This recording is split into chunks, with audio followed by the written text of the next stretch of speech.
should that ever happen? Here was his point. He's like, if all they need is a touchdown, shouldn't all the defenders literally line up at the goal line? Okay. You can try that. At the end, though, it's still going to be the same where you're heaving the ball down there, right? But you do understand the more people that are down there. So say if you just line all 11 guys in the end zone, the more bodies down there, the more likelihood of a PI penalty. Just know that we know how referees call that thing. Even in that situation, right? Granted, because it was in the end of the game, 3 defenders around him, you let it live, right? But if that is happening any other part of the game and there's any extra contact on Hopkins, we know they'll throw that flag. So that's the only reason why you typically win it. It does look worse, absolutely. Okay. But then also 2 other ththings. So I want to say, because it ended up being 2 seconds left on the clock after the throw.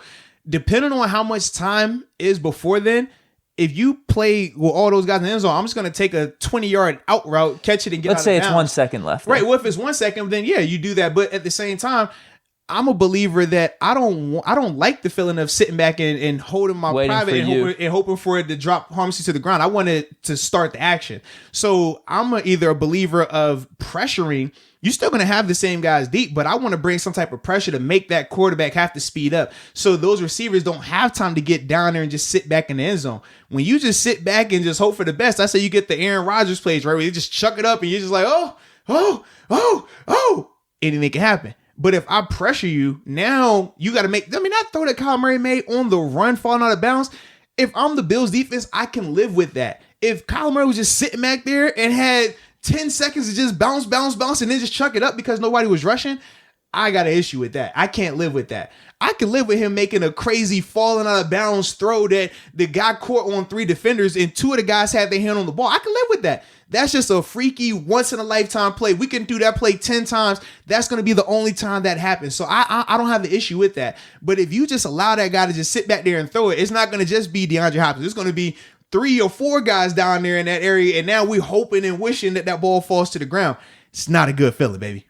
I guess I would think of, because when he said that, I was thinking like, what happens in jackpot though, right? If you're just out in recess and playing and throwing the ball up, it's every man for themselves, right? Yeah. One person comes down with the ball and there's like 4 or 5 guys around him. Sometimes it just happens. I mean, that's DeAndre Hopkins. It just happens, bro. Absolutely happens, man. I don't have an issue with it because, like I said, Tre'Davious White, he was in position. Jordan Poyer was in position. Michael Hyde was in position. That's how they coach it. You say you want a guy that's in the front. You want a guy that's behind him. You want a guy that's behind him so that way he can't fall back and make the catch, right? You want a guy that's in front so he can't jump forward and make the catch. And then you have that late guy, I think it was Michael Hyde in that position, who is just your late hitter. He's your ball guy. Ball goes up. You're just trying to knock the ball out the hands. That's all you're trying to do. DeAndre Hopkins, I mean, he's just a freak. I mean, we've seen Hopkins make catches where it's just like, how did he come down with it? Certain guys do that. Calvin Johnson was another guy that was like that, right? We saw Calvin numerous times catching in the end zone over 3 defenders. Like, certain guys, that's just what they do. So the Bills played it right. They had the pressure. I will say that they allowed Kyler to get out the pocket. That's an issue. Your contain guy, you would want to contain it so that way if you're pressuring not the easiest thing though to just automatically get him down, right? No, I'm not even worried about getting him down part, but I'm saying the edge of the defense. Even if you're not going to make the tackle, you still have him run backwards. You want to make him run backwards or go back to where everybody else is. If you allow him to get outside of you, now he's able to use the full 53 yards of sideline to sideline. When I keep it condensed, he doesn't have that luxury. It's a lot tougher of a throw. He's not able to get that momentum in 1, 2, 3, chuck it.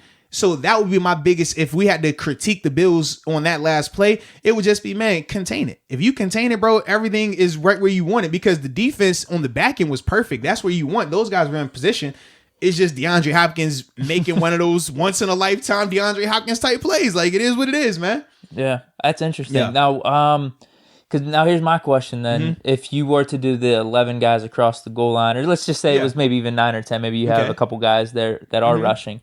Could that spell problems for you if you were to do like the short pass and then someone starts going one direction of the field? Yeah, you toss across the field. Absolutely. I feel like that might be more probability than just... And it would suck too because now typically on defense, when you're lined up how you're lined up in a traditional set, you have rush lanes and you also have what you call cover down lanes. So if a play is extended, right, a hook and lateral or a screen to the side and the guy's taking off the field, we talk about how when you talk about guys' effort, this guy ran on the field, made a play. That's his lane, his cover lane. So if you're to the play side, your cover down lane is a lot narrower. You know, you're only going probably 3 or 4 yards downfield. If you're the backside guy, your angle is probably 50 yards downfield. But because you're the last guy or the first way from the ball, you got the long run. So all of us have different coverage angles or cover down angles. But when you're doing it, if all of us are on the goal line, those angles now are out of whack. We don't know who's supposed to fill in where. You're also going to have guys getting in each other's way as well, because we're all starting at the same point. Typically on defense, we're all on different levels. So we got space. I can use my athletic ability. I can use my smarts. I can use my speed. When we're all there together and we're all just going to take off together, it's going to be like kickoff. We over here hoping that we could do it right, but it opens up just so many more negative possibilities. Whereas the way it's set up right now, you minimize the negativity, and the only time we have to critique it is if a guy makes a once-in-a-lifetime catch on 3 defenders. Like, that doesn't happen. It's a reason why the Hail Mary play is so hard to execute. This is just one of those things where it happened. It's a lucky play. It's kind of like recovering an onside kick, man. It's like you can scheme it up as best you want, but luck does go into it, man. It's just real, man. You could, man, they could throw that play 10 times. It's not going to happen like that. So that's why I don't lose sleep over it, man. That's funny, dude. Yeah, because he had them the Bills in one of his like pick'ems or something like that. A couple of my other friends did parlay, too. They were like, what the hell? It hurt. It definitely hurt, bro. It hurt. That segment was brought to you by DraftKings Sportsbook, America's top-rated sportsbooking app. And let's be real, we know sportsbooking isn't allowed everywhere just yet, but we got something for you. You like fantasy football, right? I mean, we all love sports. This is a sports talk show. DraftKings also have a fantasy football app where every week they're giving out $1 million worth of prizes. Did you hear that right? I said every week they're giving out $1 million worth of prizes, baby. DraftKings fantasy football app. Ooh, it really adds to the Sunday excitement, man. It can give you that extra juice you're looking for. So if you have not downloaded the app, if you haven't downloaded it just yet, and you're the first-time user, make sure you enter promo code MOATS, that's MOATS, so you can receive your deposit bonuses, because you don't want to leave that on the table. But more importantly, man, you can get in the game and get a chance to win some money. Because, Deke, you'll agree, we just want a chance, right?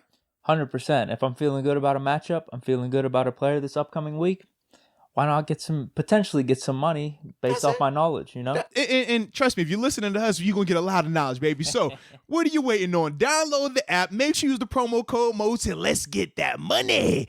Or at least get a chance to.